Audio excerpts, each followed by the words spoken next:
Good morning, my dear students. Dear students, let's continue our chapter respiration in organism. हमने previous video में types of respiration किया था, aerobic and anaerobic respiration. आज हम करेंगे बेटा ब्रेथिंग. ब्रेथिंग क्या होती है, ठीक है. चलो एक छोटी सी एक्टिविटी करते हैं. आप क्या कीजिए, अपनी नोज को टाइटली क्लोज कर लो और माउथ को भी. देखो फिर कितनी देर तक आप अपने ब्रेथ को होल्ड कर सकते हो, सांस को रोक सकते हो. कितनी देर लगती है आपको ऐसा करने में. आपने देखा होगा हम ज़्यादा देर तक अपने ब्रेथ को होल्ड नहीं कर सकते, सांस को नहीं रोक सकते. हमें इरिटेशन होने लगती है, हमें ऐसा लगता है हमारा दम घुट जाएगा. ठीक है, ऐसा क्यों है. तो अब आपको पता लग गया होगा कि ब्रेथिंग कितनी ज़रूरी है हमारे लिए, हमारे को सर्वाइव करने के लिए. ठीक है बेटे. तो ब्रेथिंग क्या हुई. ब्रेथिंग है बेटा, breathing means taking in air rich in oxygen and giving out air rich in carbon dioxide with the help of respiratory organs. यानी कि जो ऑक्सीजन रिच एयर है उसको बॉडी के अंदर लेना, ठीक है, और जो कार्बन डाइऑक्साइड रिच एयर है उसको बॉडी से बाहर निकालना हमारे रेस्पिरेटरी ऑर्गन्स की हेल्प से. इस प्रोसेस को क्या बोलते हैं, ब्रेथिंग. ठीक है. अब आपको पता होना चाहिए जो ब्रेथिंग है बेटा वो 2 स्टेप में कंप्लीट हो रही है. कौन से 2 स्टेप अभी बताया. एक में तो हम क्या कर रहे हैं, जो ऑक्सीजन रिच एयर है उसको बॉडी के अंदर ले रहे हैं और दूसरे स्टेप में हम क्या कर रहे हैं, कार्बन डाइऑक्साइड रिच एयर को बॉडी से बाहर रिमूव कर रहे हैं. ठीक है. तो ये 2 स्टेप हैं. तो जो फर्स्ट स्टेप है जिसमें हम ऑक्सीजन रिच एयर को बॉडी के अंदर ले रहे हैं उस प्रोसेस को बोलते हैं बेटा इनहेलेशन. इन मतलब अंदर. ठीक है. और वो वाला स्टेप जिसके अंदर हम कार्बन डाइऑक्साइड रिच एयर को बॉडी से बाहर रिमूव कर रहे हैं उसको क्या बोलते हैं, एक्सहेलेशन. एक्स यानी कि एक्सटर्नल, बाहर निकाल दिया. ठीक है. और ये जो दोनों प्रोसेस है ये साइड बाय साइड चलते रहते हैं, लगातार चलते रहते हैं अपने आप. इतना आई थिंक क्लियर हो गया होगा आपको. अब हम बात करते हैं बेटा ब्रेथिंग रेट की. ब्रेथिंग रेट क्या है, the number of times a person breathe in a minute is termed as breathing rate. यानी 1 मिनट के अंदर कोई हेल्दी पर्सन कितनी बार ब्रेथ कर रहा है, कितनी बार सांस ले रहा है, ठीक है, उसको हम क्या बोल रहे हैं, ब्रेथिंग रेट. पहले तो आपको ये बताना चाहिए ब्रेथ क्या होता है. एक इनहेलेशन और एक एक्सहेलेशन मिलकर क्या बनाते हैं, एक ब्रेथ बनाते हैं. पता होना चाहिए आपको बेटा. ठीक है. ऐसा नहीं है खाली इनहेलेशन को हम ब्रेथ बोल दें या खाली एक्सहेलेशन को हम ब्रेथ बोल दें. नहीं, 1 inhalation plus 1 exhalation is equal to breath. याद रखेंगे इसको. ब्रेथ का मतलब, अब breath means 1 inhalation plus 1 exhalation. ठीक है. और 1 मिनट में हम कितनी बार ब्रेथ कर रहे हैं, that is called breathing rate. I think अब आपको ये चीज़ क्लियर हो गई होगी, ब्रेथिंग रेट और ब्रेथ. अब बूझो ने क्वेश्चन किया. क्या किया बूझो ने क्वेश्चन, ध्यान से देखेंगे.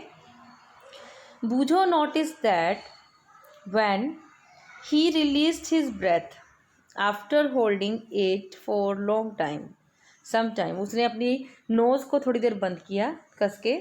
ठीक है. यानी सांस नहीं ले रहा है, वो ब्रेथ नहीं कर रहा है, ब्रेथिंग नहीं कर रहा है. और उसके बाद जब वो अपनी नोज़ को छोड़ता है यानी सांस लेना स्टार्ट करता है, he had to breathe heavily. तो उसे बड़ा गहरा सांस लेना पड़ रहा है. ऐसा क्यों. अब वो जो सोच रहा है ऐसा क्यों हुआ, एक्चुअल में ऐसा क्यों हुआ बेटा, क्योंकि जब आपने नोज़ को क्लोज कर लिया था उस वक्त हमारी बॉडी के अंदर जो ब्लड है वहाँ पर कार्बन डाइऑक्साइड का लेवल राइज करना स्टार्ट कर गया था. ठीक है. और जब आपने ब्रेथ लेना स्टार्ट किया, ब्रेथिंग स्टार्ट की, नोज़ को छोड़ दिया, ठीक है, फिर होल्ड नहीं किया, तो फिर आपको क्या करना पड़ रहा है, हमें हमारी बॉडी को ऑक्सीजन की ज़रूरत पड़ रही है और उस ऑक्सीजन डिमांड को पूरा करने के लिए आपको लंबी लंबी सांसें लेनी पड़ रही हैं, गहरी सांसें लेनी पड़ रही हैं. ठीक है. आई थिंक आपको इस क्वेश्चन का आंसर समझ आ गया होगा. अब हम देखो उसके बाद आपके पास एक एक्टिविटी है.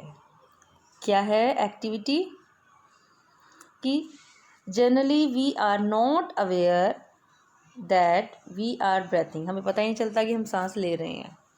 तो however if you try you can count your rate of breathing, और अगर अब आप चाहो तो अपनी ब्रेथिंग रेट को काउंट कर सकते हो। Breathe in and out normally breathe in करो, यानी ऑक्सीजन रिच एयर को अंदर लो और कार्बन डाइऑक्साइड रिच एयर को बॉडी से बाहर निकालो, और काउंट करो कि 1 मिनट के अंदर आपने कितनी बार ऐसा किया, कितनी बार इनहेलेशन और एक्सहेलेशन की। और फिर ये भी नोट करो क्या एक्सहेलेशन और इनहेलेशन की जो रेट है वो सेम है या उनमें कुछ डिफरेंस है, आप वो भी चेक करो। ठीक है डियर स्टूडेंट्स, तो इससे आपको पता लग जाएगा कि आपकी ब्रेथिंग रेट कितनी है, और आप इस तरह से डिफरेंट कंडीशंस के अंदर इस टेबल में फिल कर सकते हो अपनी अपनी क्लासमेट्स की। जैसे नॉर्मल कंडीशन थी, जब आप नॉर्मली बैठे हो उस वक्त आपकी ब्रेथिंग रेट कितनी है, जब आपने 10 मिनट तक ब्रिस्क वॉक की यानी जल्दी जल्दी चले तब आपकी ब्रेथिंग रेट में क्या फ़र्क आया, और जब आप 100 मीटर तक दौड़ के आए तब आपकी ब्रेथिंग रेट में क्या चेंज आया है, और जब आप रेस्ट कर रहे हो उस टाइम आपकी ब्रेथिंग रेट कितनी है। तो इस तरह से आप ये टेबल कंप्लीट करो, आपको पता लगेगा कि डिफरेंट एक्शंस में क्या हो जाता है, हमारी ब्रेथिंग रेट भी चेंज हो जाती है। ठीक है, जैसे on an average an adult human being at rest breathe in and out 15 to 18 time in a minute. जो एक normal healthy adult human being है उसकी ब्रेथिंग रेट कितनी होती है, 15 to 18 times in a minute. और जब हम हैवी एक्सरसाइज करते हैं तो हमारी जो ब्रेथिंग रेट है वो 25 टाइम्स पर मिनट तक इंक्रीज हो सकती है। ठीक है, वाइल वी एक्सरसाइज, जब हम एक्सरसाइज करते हैं, not only do we breathe fast, हम सिर्फ जल्दी जल्दी सांस ही नहीं ले रहे होते, we also take deep breath, बल्कि हम गहरी सांस भी लंबी लंबी सांसें ले रहे होते हैं, गहरी सांसें ले रहे होते हैं। एंड दस क्यों, क्योंकि हमारी बॉडी को उस वक्त ऑक्सीजन की एनर्जी की ज़्यादा डिमांड चाहिए। ठीक है, और एनर्जी कब आएगी, जब ऑक्सीजन की प्रेजेंस में ब्रेक डाउन ऑफ फूड होगा। ठीक है, तो यानी ऑक्सीजन की डिमांड इंक्रीज हो गई है, इसलिए हमें क्या करना पड़ रहा है, जो ब्रेथ है वो डीप लेनी पड़ रही है। ठीक है डियर स्टूडेंट्स, अब आपने क्या करना है, एक और आपके पास क्वेश्चन अराइज होता है कि अब आपको पता लग गया कि जब हम हैवी एक्सरसाइज करते हैं हमें एनर्जी की ज़रूरत है, और एनर्जी कब मिलेगी, due to break down of food, oxygen की प्रेजेंस में जब ब्रेक डाउन ऑफ फूड होगा। मैंने आपको एरोबिक रेस्पिरेशन बताया था लास्ट वीडियो में। तो अब देखिए, it speed up the break down of food, break down of food increase हो गया, मोर एनर्जी इज रिलीज, जिससे ज़्यादा एनर्जी रिलीज हो रही है। तो इसका मतलब अब आपको शायद समझ आ गया होगा, why do we feel hungry after a physical activity. जब हम एक फिजिकल एक्टिविटी कर लेते हैं उसके बाद हमें भूख क्यों लगती है, क्योंकि हमारी बॉडी को उस वक्त एनर्जी की ज़रूरत होती है। ठीक है, और energy comes from due break down of food, break down of food से एनर्जी मिलती है in the presence of oxygen, इसलिए हम हंग्री फील करते हैं। ठीक है, अब आपके लिए फिर से क्वेश्चन है, when you feel drowsy does your breathing rate slow down, जब आपको ऐसा लगता है थक गए हैं, नींद आ रही है अब तो, ठीक है, यॉइंग कर रहे हो, तो उस वक्त क्या आपकी ब्रेथिंग रेट कम हो जाती है। Does your body receive sufficient oxygen, क्या आपकी बॉडी को सफिशिएंट ऑक्सीजन मिल रही है उस टाइम। चलिए इस क्वेश्चन का भी आंसर ढूंढते हैं। यहाँ पर आपको डिफरेंट एक्टिविटीज़ दी हुई हैं, इन डिफरेंट एक्टिविटीज़ के अंदर आप देखिए आपकी ब्रेथिंग रेट पर क्या फ़र्क आता है। ठीक है डियर स्टूडेंट्स, अब आपके क्वेश्चन है, अभी क्वेश्चन क्या है देखो, पहेली वांट्स टू नो, पहेली जानना चाहती है, why we yawn when we are sleepy और ड्रॉसी। आपने देखा होगा जब हम बोर हो जाते हैं या जब हमें नींद आ रही होती है, ठीक है, हम थक गए हैं, उस वक्त क्या होता है, हमें यॉन, हम जमाई लेना स्टार्ट कर देते हैं। ऐसा क्यों, ऐसा इसलिए है क्योंकि our body take in less oxygen, हमारी बॉडी के अंदर ऑक्सीजन का अमाउंट कम हो गया है। ठीक है, बिकॉज आवर ब्रेथिंग रेट है स्लोड, क्योंकि उस वक्त हमारी ब्रेथिंग रेट, जब हम रेस्ट कर रहे हैं ब्रेथिंग रेट क्या हो गई है, स्लो हो गई है। Therefore yawning help us bring more oxygen into the blood, और जब हम जमाई ले रहे हैं, यॉर्निंग कर रहे हैं, तो उसके कारण क्या हो रहा है, ज़्यादा ऑक्सीजन हमारी बॉडी में एंटर कर रही है। ठीक है, and move more carbon dioxide out of the body, और कार्बन डाइऑक्साइड को बॉडी से बाहर निकाल रही है। तो शायद आपको अब क्लियर हो गया होगा इस क्वेश्चन का answer.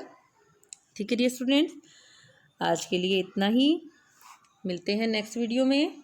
And if you understand and like my video, please like, share and subscribe my channel. Thank you.